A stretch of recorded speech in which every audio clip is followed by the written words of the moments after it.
What's up, everybody? Christian James here. Today's video, John Cena was on the Shay Shay podcast, Shay Shay Club, with Shannon Sharp. I'm taking one of the 8-minute clips, him talking about being homeless, making $12,500 a year. Let's get into it.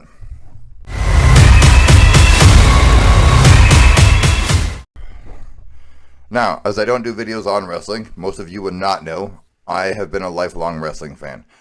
There's nothing wrong with being gay. Nothing. And there's nothing wrong with being a fan of pro wrestling. But it's the same thing. I'm a big fan of John Cena. I'm a big fan of anybody who became successful without being spoon-fed success. John Cena is from West Newbury, Massachusetts. Little small town, right? Took a chance on himself, became invisible to the rest of the world because you can't see him. Let's get into it. I'm done with my terrible jokes. Or you finally had some success. What was your lowest moment, John? So I also want to put some context. Okay, go ahead. I was homeless by choice. Okay. A lot of people are struggling with the inability to choose. Mm-hmm. My dad is fantastic and always has been great to all of his sons, and he's always been like, hey, you always got a roof over your head, you can always come home. But he also told me as I left for California from the mean street of West Newbury, you'll never make it. You'll be back in 2 weeks. Oh. So I don't know if he's a genius or he's just an asshole. Right. But it worked. Right. I didn't want to come home. He put pressure on you. So when all of my plans failed and all my resources were dwindling, again, I had a choice. Do I stay? And if I stay, this is going to be the roof over my head for a while. But I loved it. Like, parked my car in the parking lot of Gold's Gym. Slept in the back, worked at the gym, so the gym was open at 4. I'd go shower, use the locker room, clock into work. On my break, I'd work out. The protein bar places where I worked, so I get a discount on all my supplements. Every once in a while, a 5-finger discount. Thank you, Nutrition Club stores. I was well fed. I got enough rest, and I was happy. And it was by choice. And this is a very fortunate story of being without a physical mailbox by choice. So I don't regret those days, and it was something that I think the struggle is a lot more entertaining when you want to do it. Mm-hmm. I know John Cena was about to get something really important there, and it's erroneous that I cut him off, but I had to cut him off. I had a thought I got to get to it. Let's go. Being homeless is rough. I was homeless as a kid. I lived in a women's shelter for, I think, like 2 years, from the age of like 6 to 8 or 7 to 9 or whatever, until I moved to a different city.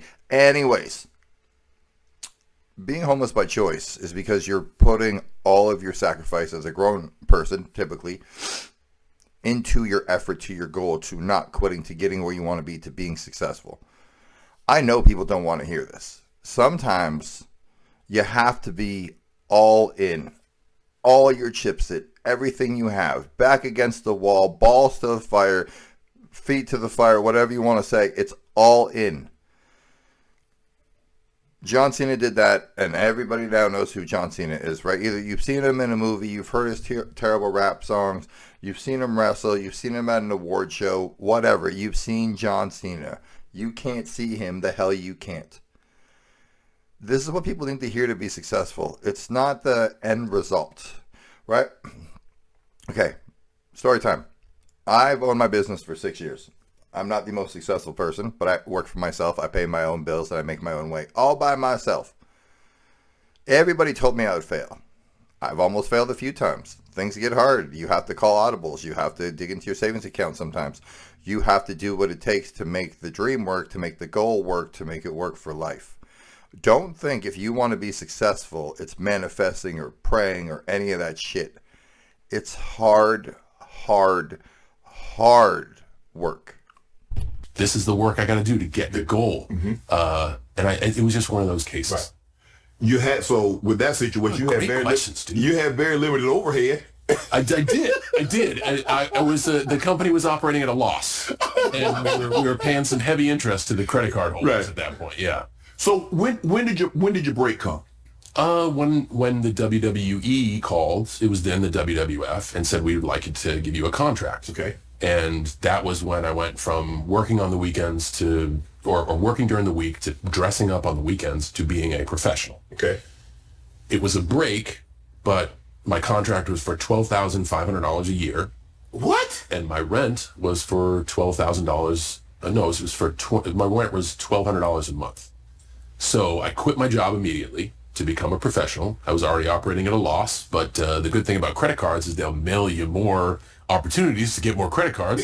So I was just like, yeah, I'll just take more of the plastic pieces that get me free food and all that. This is going to be great. So I bet on myself. Okay. And I knew that I couldn't juggle things. If I was going to do this, I was going to do it fully focused and wholeheartedly. And if I lost, I would fall. It would be by my own choices. So I quit my job. I was upside down on a lot of bills and upside down on rent and stuff. But I got to go to every practice. I got to gain fluency really quick because I mashed in my 10,000 hours. So they gave me a small break, but a break nonetheless. And then about 9 months after that, they moved me to Middle America, and I started wrestling in Kentuckiana for Ohio Valley Wrestling. And then about a year later, by accident, I got on TV. You got called up to the big time. Yeah. What was that? I mean, you mentioned a situation, John, that your dad, like, he was very proud of his 5 boys.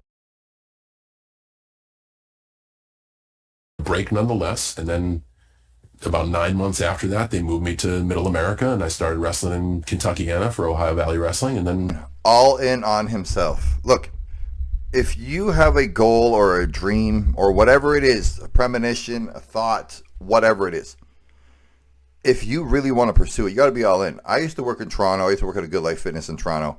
I had a buddy of mine, Edson. He worked there. He was an actor in Toronto. Edson moved to Hollywood. God damn, it's got to be 12 years ago.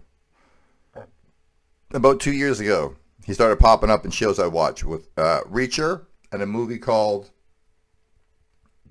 Mr. Nice Guy. He's the guy in Mr. Nice Guy who breaks into his house and steals his stuff because he's a sick kid. And in Reacher, he's the Mexican dude. I know he's Mexican. Kind of just standing in the background saying the odd line as part of his unit in season 2. All in on himself. Regular looking dude, 5'6". All in on himself. That's what it takes. You gotta be all in. And here's the thing. It may not fucking work. Shut your dirty whore mouth, player. But it will not work unless you're all in. Let's go. You mentioned a situation, John, that your dad, like, he was very proud of his 5 boys.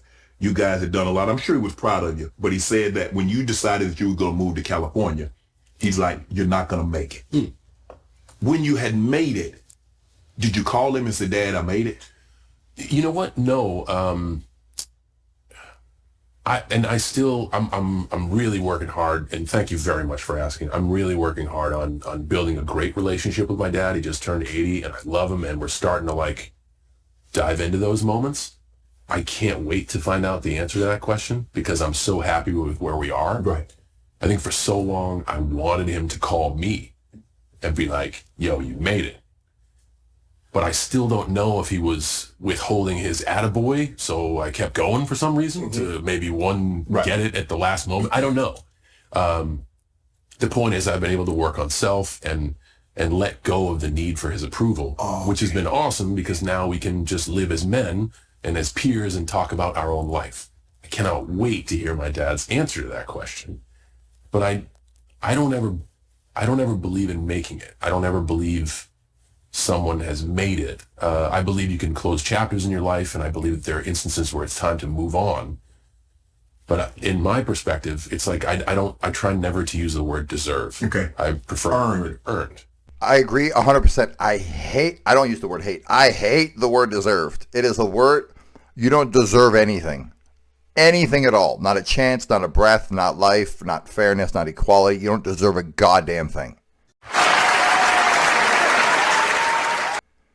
Everything, good or bad, is earned. I have a saying, and I fully believe it, and if you don't believe me, so you haven't grown up yet. Everything that happens to you after the age of 30 is your fault. You put yourself in an unadvantageous situation, something bad happens to you, should have fucking known better by then. Right? You deserve nothing, but you can earn everything. Let's get back to John Cena and Shannon Sharpe. I apologize. I had to get it out. The hell do I deserve? I wake up every day. That's fantastic. And I try to earn the right to wake up every day. So I don't know. I think I'm worried that if I ever say to myself, I've made it, I will become complacent in life. And I don't mean like not make a paycheck. Right. I mean like not be curious about life.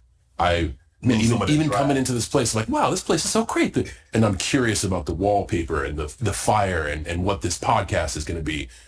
I don't ever want to lose that, you know? When you This is great.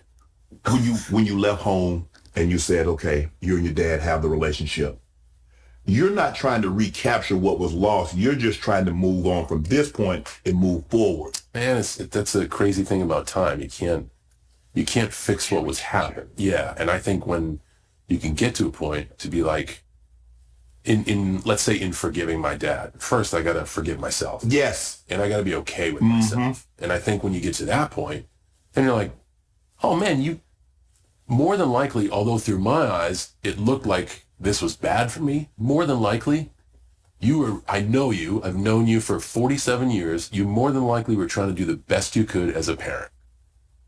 I can't fault you for that, bud. So what do we do now? Let's have a drink, let's have a cigar, and hey, what was your college life like? What's the craziest thing you've ever done? What's the worst thing I've ever done to you? Stuff like that's going on now. Most of the time, John, people parent as if they were parented. And so maybe that's how his dad gave him your grandfather gave your dad tough love. But you said something very interesting. My grandma used to always tell me all the time, she'd say, son, there can never be freedom without forgiveness. I'm a strong advocate of that, and that's the first time I've heard it. I think once you get to the ability where you can genuinely forgive, that doesn't mean you need to forget. No. When you can forgive, you literally free yourself of whatever the burden is that's on your shoulders. That's very profound. I'm a believer. Forgiveness is not for the person that you feel, and I don't know if you feel this, and I'm just saying for context here. Forgiveness is not for the person that you feel that have wronged you. Forgiveness is for you. Yes. Shannon is 100% right. Look, some people call it forgiveness. I just call it, you got to let it go. Okay? You, in theory, you have to forgive the person that wrongs you, whether you believe it's the world, whether you believe it's your parents, whether you believe it's an ex, whether you believe it's an ex-friend, a boss, whatever. It doesn't matter if you actually forgive them. You just got to let it go within yourself. You got to resolve it within you. What's done is done. Let bygones be bygones, and so on and so on. You can go get the hell on, right? You got to just let shit go. I used to date a woman, Anna, when I was 30, so going on about 12 years ago. And we were talking, right? I've had a lot of people in life dislike me. Some even hate me. And she said, like, every day if people hate you, they have to get up and think about you, right? They haven't let it go. It's not that they hate you. They haven't let the thing go within them. Either they haven't resolved the issue that I made them feel, whatever it is at the time. But if people hate you for years on years and end on end, and you are not a horrendous person who's done any of the, anything felonious, you know what I mean? People just got to learn to let it go. There are some things that cannot be let go and some things that cannot be forgiven. But for 99.9% of the world, you just got to let shit go. You got to let it go for mental clarity, for yourself. I'm telling you, a lot of that shit go. It's not worth holding on to. You get 100 goes around the sun at the very most. You want to be mad for fucking 98 of them? They're living their life. They might not even know that you're wrong. They might not even know. Like, I can't wait to have this conversation with my dad. Do you know that I've been looking for a good job for like 30 years? I never knew, dude. It's one of those things where, because we are at times uncomfortable about talking about our feelings, we don't talk about stuff. So how can someone know? They're probably just trying to do the best they can. You were a rapper. You sold 140,000 copies your first week. You debuted at number 15 on the Billboard 200, but that album has gone platinum, 1.3 million copies to this day. Did you think, dude, come on, did you think that was possible? There's nothing about the current state of being. Yeah, you don't strike me as Eminem. No. I remember two songs. One, it was like an 18 video, and the other one is his theme song. Y'all can't see me. Like, comment, subscribe. Tell me I'm right. Tell me I'm wrong. Tell me if you agree. You should sacrifice everything you have to be successful, or success should just come your way if you're persistent and do moderately hard work. I'm out.